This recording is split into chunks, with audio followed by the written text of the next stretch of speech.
Eva sound বক্সে ফুল ভলিউমে music ছেড়ে dance করছে প্যান্ট আর টি শার্ট পরে। ইভা প্রতিদিন ডান্স করে। এমন সময় ইভার শাশুড়ি ইমা বেগম ইভার রুমে প্রবেশ করে চিৎকার দিয়ে বলল, বৌমা বন্ধ করো তোমার এমন অসভ্যতামি।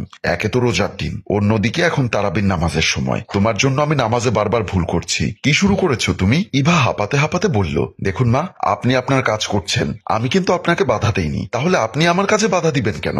দেখো বৌমা, তুমি নিজে তো নামাজ পড়ছো না, তার মানে এই নয় যে তুমি যারা নামাজ পড়ছে তাদেরকে ডিস্টার্ব করবে। মা, আপনি আমাকে জ্ঞান দিতে আসবেন না, দুই একটা জ্ঞানের বই আমিও পড়েছি। চুপ করো বেয়াদব মেয়ে। তোমাদের বাড়িতে ধর্মকর্ম বলতে কিছু না থাকলেও আমাদের বাড়িতে ধর্মকর্ম করেই চলতে হবে।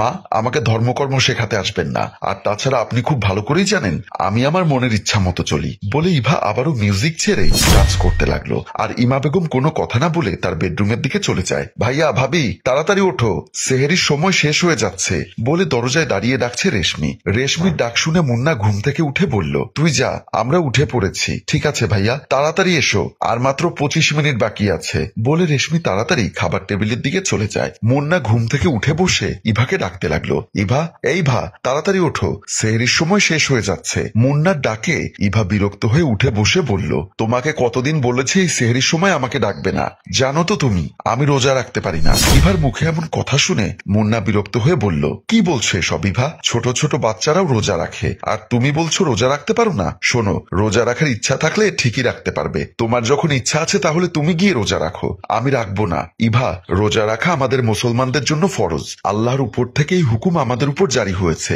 তুমি যদি রোজা না রাখো তাহলে আল্লাহর আদেশ অমান্য করা হবে, আর যারা আল্লাহর আদেশকে অমান্য করে তাদের জন্য রয়েছে ভয়াবহ শাস্তি। চলো ইভা, সেহরির সময় শেষ হয়ে যাচ্ছে। মুন্নার এমন জোরাজুরিতে ইভা আর কোনো কথা না বলে মুন্নার সাথে খাট থেকে নেমে রান্নাঘরের দিকে চলে গেল। ড্রয়িং রুমে বসে খাবার খাচ্ছে আর টিভি দেখছে ইভা। এমন সময় মোমিন খান ইভার এমন কাণ্ড দেখে চমকে উঠে বলল, বৌমা, তুমি এসব কি করছো? আসলে বাবা, আমি রোজা রাখতে পারি না। রোজা রাখতে পারি না মানে? রোজা তো 8-10 বছরের বাচ্চারাও রাখতে পারে, আর তাছাড়া রোজা আমাদের উপর ফরজ। ইভা মনির খানের মুখে এমন কথা শুনে মনে মনে ভাবতে লাগলো, এই বাসার প্রত্যেকটা মানুষ এরকম অন্ধবিশ্বাসী। রোজা রাখলেই কি আর না রাখলেই কি, আমাদের উপর রোজা ফরজ করা হয়েছে। আমার ইচ্ছা হলে আমি রাখবো, না হলে না রাখবো। অথচ তাদের রিয়াক্ট দেখে মনে হয় আমি যেন মহাভারত অশুদ্ধ করে ফেলেছি। মোমিন খান আবারও বলল, বৌমা, একে তো তুমি রোজা রাখছো না, অন্যদিকে প্রকাশ্যে সবার সামনে রোজা ভেঙে খাচ্ছ। তোমার কি একটুও লজ্জা হচ্ছে না? বাবা, লজ্জা হবে কেন? আমি তো ছোট থেকে রোজা রাখি না, আর এমন তো নয় যে রোজা রাখতেই হবে।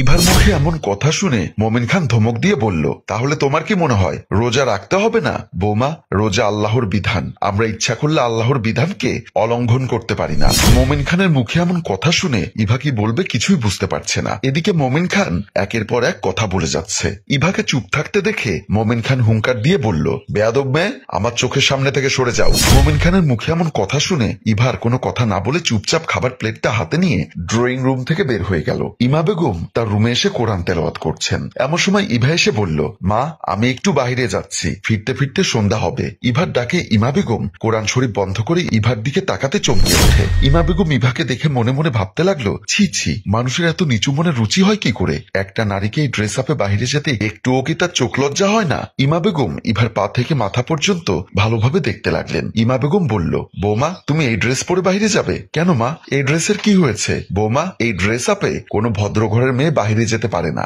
ইমা বেগমের মুখে এমন কথা শুনে ইভা একটা হাসি দিয়ে বলল, মা, এই ড্রেস আপটার দাম কত জানেন? আর জানবেনই বা কি করে? আপনার ছেলে তো অলরেডি ড্রেস কিনে দেয়নি, আরো দেওয়ার কেনার সামর্থ্য তো নেই। বৌমা, দামের সাথে ড্রেস আপের কোনো সম্পর্ক নেই। ড্রেস আপের সম্পর্কটা হচ্ছে রুচির সাথে। তোমার রুচি এত খারাপ তা আমি বুঝতে পারি।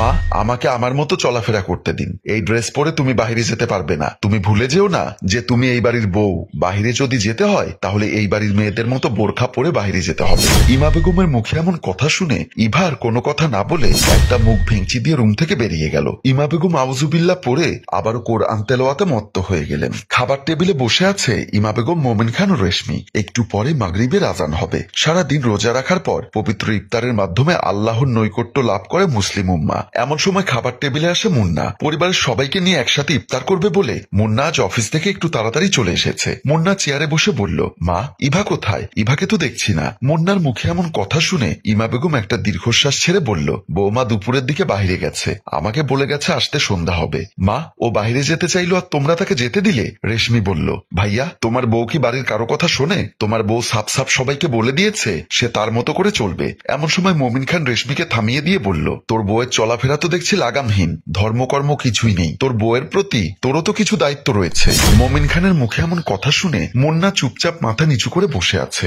এমন সময় রেশমি বলল, ভাইয়া একটা ফোন দিয়ে দেখ না, ভাবি কোথায় আছে। রেশমির কথা শুনে মুন্না ফোনটা বের করে ইভার নাম্বারে কল করতে লাগলো, কিন্তু ইভার ফোন বন্ধ।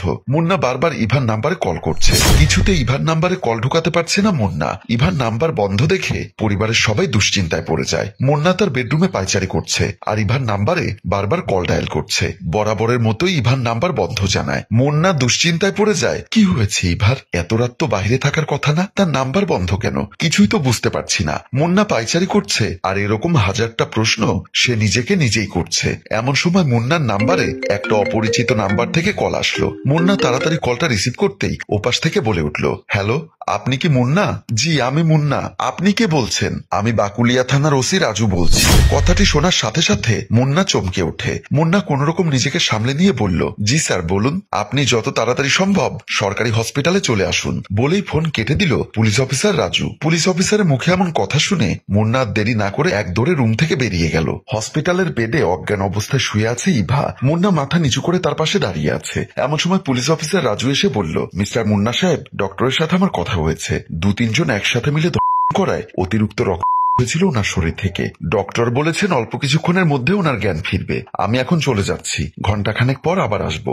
ওনার জ্ঞান না ফেরা পর্যন্ত আমরা কোনো ধরনের ইনফরমেশন পাবো না। অল দ্য বেস্ট মুন্না সাহেব। বলে পুলিশ অফিসার রাজু সেখান থেকে বেরিয়ে যায়। মুন্না নির্বাক দৃষ্টিতে ইভার দিকে চেয়ে থাকে। কিছুক্ষণ পর ইভার জ্ঞান ফিরল। ইভা চোখ খুলে দেখলো মুন্না তার মাথার পাশে দাঁড়িয়ে আছে। ইভা আস্তে আস্তে উঠে বসার চেষ্টা করছে। মুন্না ইভাকে উঠে বসতে মানা করলেও ইভা মুন্নার উপর ভর করে উঠে বসলো। ইভা মুন্নাকে জড়িয়ে ধরে কান্না করতে লাগলো। ইভা বলল, মুন্না তুমি আমাকে ক্ষমা করে দাও, আমি তোমার সাথে অন্যায় করেছি। তোমার পরিবারের প্রত্যেকটা সদস্যের সাথে আমি খারাপ ব্যবহার করেছি, মা বাবার অবাধ্য হয়ে। মুন্না আমার সাথে যা হয়েছে তার জন্য আমি নিজেই দায়ী। ইভা কথাগুলো বলতে বলতে অঝরে কান্নায় ভেঙে পড়ল। মুন্না কোনো কথা না বলে নির্বাক হয়ে ইভার পাশে বসে রইল। মুন্নাকে এমন চুপচাপ দেখে ইভা আবারও বলল, মুন্না আমি জানি আমার সাথে যা হয়েছে, তারপর তুমি আর আমাকে মেনে নেবে না। তুমি কেন, পৃথিবীর কোনো পুরুষ মেনে নিতে পারবে না। মুন্না আমি বুঝতে পেরেছি, তুমি চিন্তা করো না, আমি তোমার পরিবার থেকে সারা জীবনের জন্য চলে যাব। ইভার কথা শেষ হতে না হতেই মুন্না ইভার মুখ চেপে ধরে